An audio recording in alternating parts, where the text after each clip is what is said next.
Nearly 100 people from various states of India have been arrested for links with Islamic State terror group.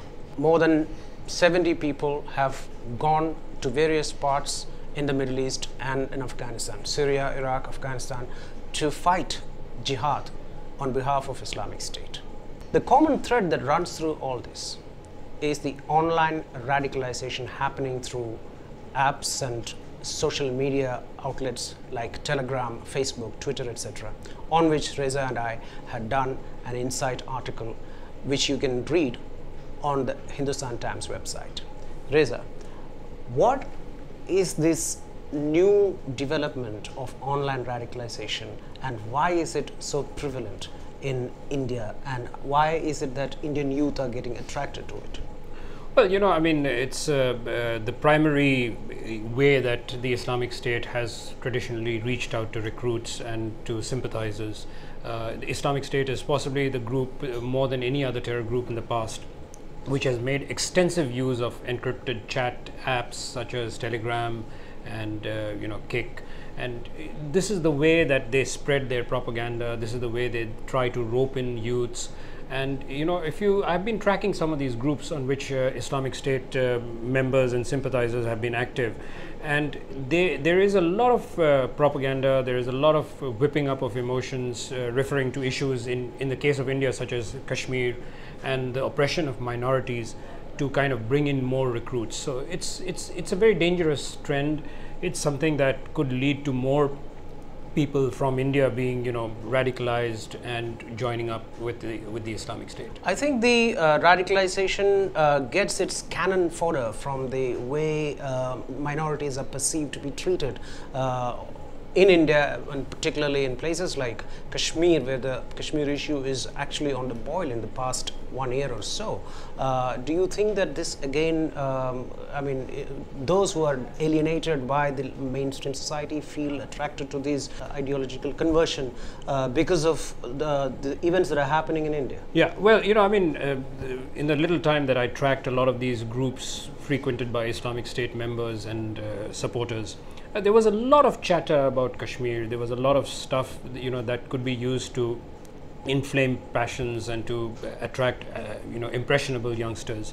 There were specific instances such as, the use of a man in Kashmir who was tied to the bonnet of an army jeep and used as a human shield. Yeah. There were references to Islamic State suspects being arrested in different parts of India. There were references to other incidents in Kashmir. There were references to, one youth from Kashmir who was given a prison term recently, and one of the first persons in India to be convicted for links with the Islamic State. And also, there were instances such as, the row caused by singer Sonu Nigam's tweets on the Azan.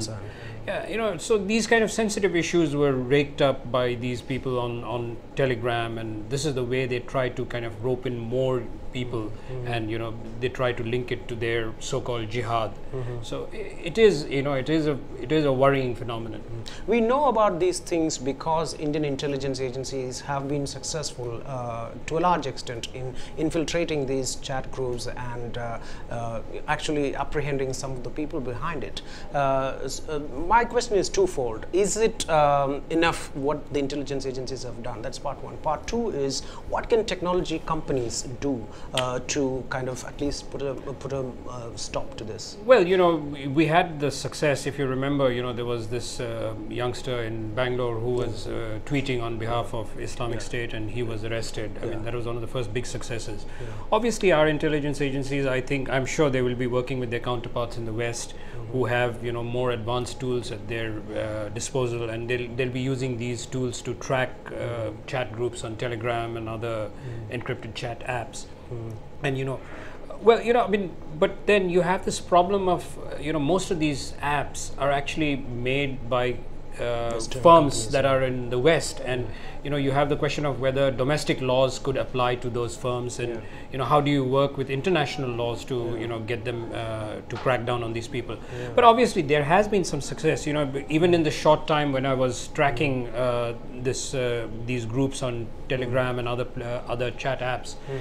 There would be instances of some chat groups being shut down, but then the moment one chat group was shut down, another 2 would pop up. So these are issues that I think going forward they will be able to tackle. But it does seem that our intelligence agencies have been able to get to some of these groups. That was a quick take on the online radicalization happening in various parts of India by Islamic State, which uses the events that are happening in India, like in Kashmir, to radicalize youth in various states. Thanks for watching.